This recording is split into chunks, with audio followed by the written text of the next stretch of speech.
If your heart has been racing lately, if your mind won't stop running through worst case scenarios, if anxiety has become your unwelcome roommate, I want to tell you about a protector the church has trusted for over 2,000 years. His name is Michael. And today, I'm going to show you exactly how he stands guard over you. Saint Michael has been protecting anxious people since long before the Middle Ages. We've all seen the paintings of him with a sword raised and a dragon at his feet. But that's only one side of a much older devotion. For more than 1,500 years, ordinary people turn to this archangel for the quiet reassurance you feel when someone you trust is standing nearby in the dark. And it all began with something as simple as a worried farmer searching for a lost bull. Peace be with you, and welcome back to Father Felix Finds. I'm Father Felix, and if you're new here, this is a place where we dig into the practical, everyday power of our faith. Not just theology in the abstract, but tools and stories you can actually use this week, today, maybe even in the next 5 minutes if you need them. And anxiety, real, physical, chest-tightening anxiety, is one of the most common things people bring to me. So let's talk about St. Michael the Archangel and why he's exactly who you need in your corner. When we think of St. Michael, most of us picture the same scene. He stands in gleaming armor with a sword raised high and some terrible creature crouched at his feet. It's a powerful image, and it comes from real places in Scripture. The book of Revelation shows him leading angels against the dragon, while the book of Daniel calls him the great prince who protects Israel, and the tiny letter of Jude mentions him disputing with the devil over the body of Moses. These are real texts, and they give Michael his reputation as a warrior. But his very name offers something quieter. Michael comes from the Hebrew Mikhal, which means, who is like God?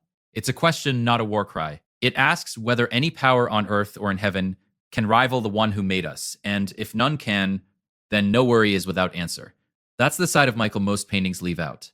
And here's the quiet truth. For most of Christian history, people didn't call on him because they wanted to watch a battle. They called on him because they needed to feel that someone stood between them and the things they feared. They worried about a sick child, or a dangerous road, or a storm that could ruin a year of careful work.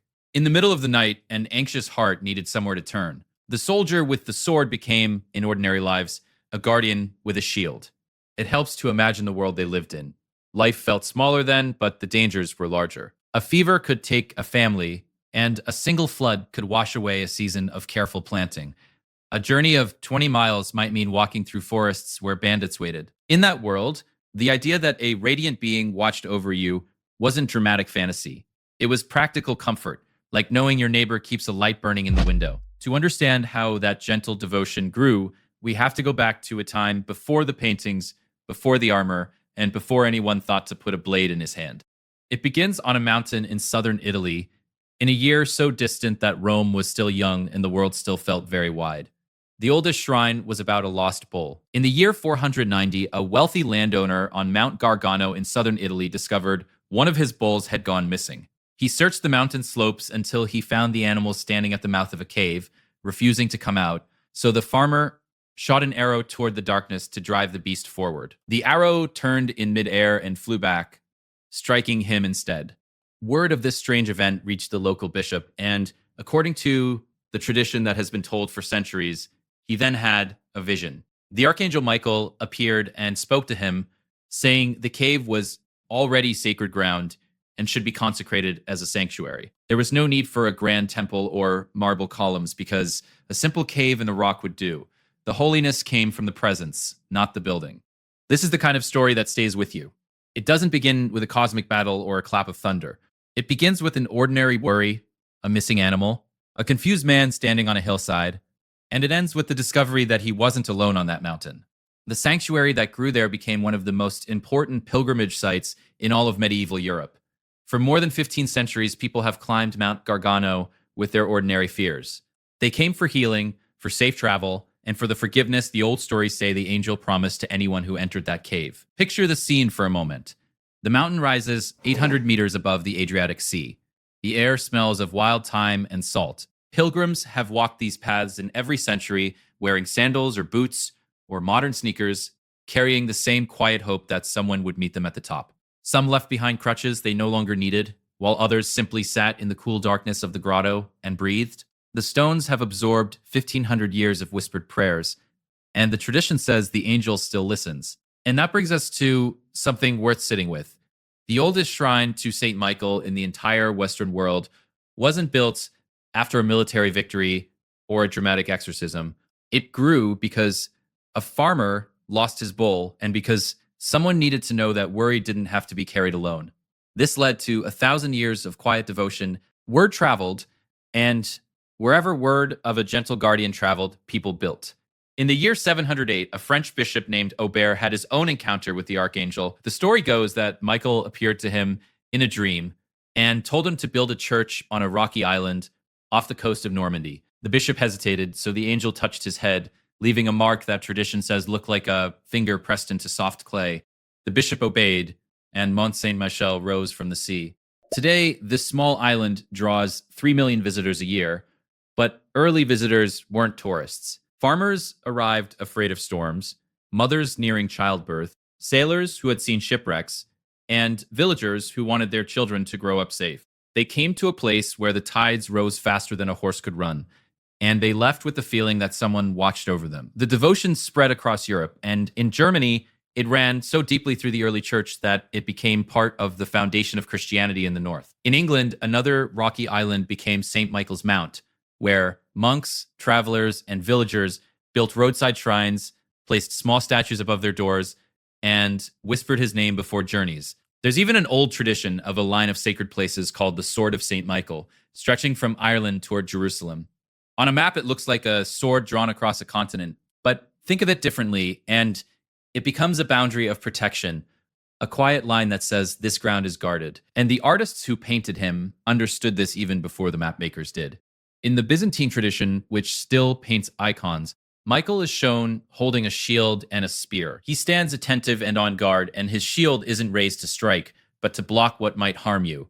His spear isn't thrust in aggression, but simply tells you that he's here and watching. That's protection, not combat. Medieval life moved to the rhythm of bells and seasons, and Michael found his place in that quiet music. A mother might place a small image of the Archangel near her sleeping child, hoping the night would pass in peace, and the morning would bring health. A farmer might whisper a prayer before leaving home. A dying person might ask that Michael be present at the bedside, not to fight, but to guide them gently through the last doorway. None of these were dramatic gestures. They were small, daily acts of trust, the kind that build a life. But you didn't have to climb a mountain or cross a bay to bring this comfort home. By the 1700s, a Carmelite nun in Portugal learned that you could carry it with you. Antonia d'Astenac was a Carmelite nun, and the old stories say that St. Michael appeared to her with a gentle request. He asked that people honor him through 9 short salutations, one for each choir of angels. This is where the story deepens. The 9 choirs aren't a hierarchy to memorize, but an image of a beautifully ordered heaven where every kind of spiritual being has its own role. Seraphim burn with love, and cherubim hold wisdom. Thrones carry justice, while dominions guide and virtues strengthen. Powers protect, principalities watch over nations, and archangels carry messages. And angels walk beside ordinary people like you and me. The highest and the lowest alike serve the same guardianship, and that structured care is exactly what the chaplet brings down to the size of a single worried day. When anxiety makes the world feel chaotic, there's a quiet comfort in structure. Someone is always on duty, and no hour of the night lacks a watcher. The chaos we feel isn't the whole picture. That's what the chaplet offers. It's a way of saying that you're not alone, and the order you can't see is still there. Think of it this way. The chaplet is like a small garden tended in the pocket of your day. Each bead is a reminder that the universe isn't empty and that the love we need is already arranged, already present, already waiting. For those who pray it, the tradition promises something simple and deep: the protection of an entire army of angels walking with you through the ordinary troubles of an ordinary day. And then, in 1884, a pope in Rome gave the whole church a few sentences that millions would whisper for nearly 80 years. Pope Leo XIII had just finished celebrating Mass in his private chapel on October 1st when he stood transfixed before the altar, and the accounts say he remained there for several minutes, deeply moved by something he experienced. When he finally moved, he composed a prayer to St. Michael. Like any believer who has felt the weight of the world and reached for the oldest guardian he knew, the Pope turned to Michael. The prayer we know today is only a small piece of what he wrote. The original was 10 times longer, a sweeping plea for protection that few people ever heard in full. What survived is the shorter version that became part of the life of the church. From 1886 until 1964, it was recited after Low Mass in every Catholic church where the Old Latin Rite was used. That's 78 years of Sundays and feast days and ordinary weekdays, ending with the same quiet words. Saint Michael the Archangel, defend us in battle. Be our protection against the wickedness and snares of the devil. It's easy to hear those words and think only of spiritual combat, but in the context of this long, gentle tradition, the word battle opens up into something larger. It means the daily struggle of worry, fatigue, uncertainty, and the thousand small fears that press on an ordinary life. And the word protection becomes what matters most. Not a weapon raised against an enemy, but a shield raised over someone you love. Pope John Paul II later encouraged the church to bring the prayer back, and many parishes have done so. If you have ever heard it spoken at the end of Mass, you were hearing the echo of that 1884 moment. You were also hearing the echo of a cave in Italy, a mountaintop in France, a chapel in Portugal, and every roadside shrine where a traveler paused to feel less alone. What we carry with us. Saint Michael never served only as a warrior. For most of history, he guarded ordinary people in ordinary moments of fear. They worried about a lost bull, a dangerous road, a sick child, or an anxious heart in the middle of the night. The shrines still stand, and the prayer is still spoken. What's changed is our awareness that comfort, not combat, was always the point. That's the shift so many people need when anxiety hits. Not a promise that nothing bad will ever happen, a promise that you are guarded while you face what comes. The next time you feel the weight of an ordinary worry, remember that you're part of a very old tradition. People have been placing their anxieties in gentle hands for more than 15 centuries, and they've never been turned away. If you've been carrying anxiety lately, I want you to know you were never meant to carry it alone. Not just other people around you, but a whole unseen army with Michael standing at the front of it. I hope you'll carry a little of this peace with you today, and if these stories speak to you, I invite you to walk through the next one with me. Until next time, this is Father Felix reminding you, you are guarded. Peace be with you.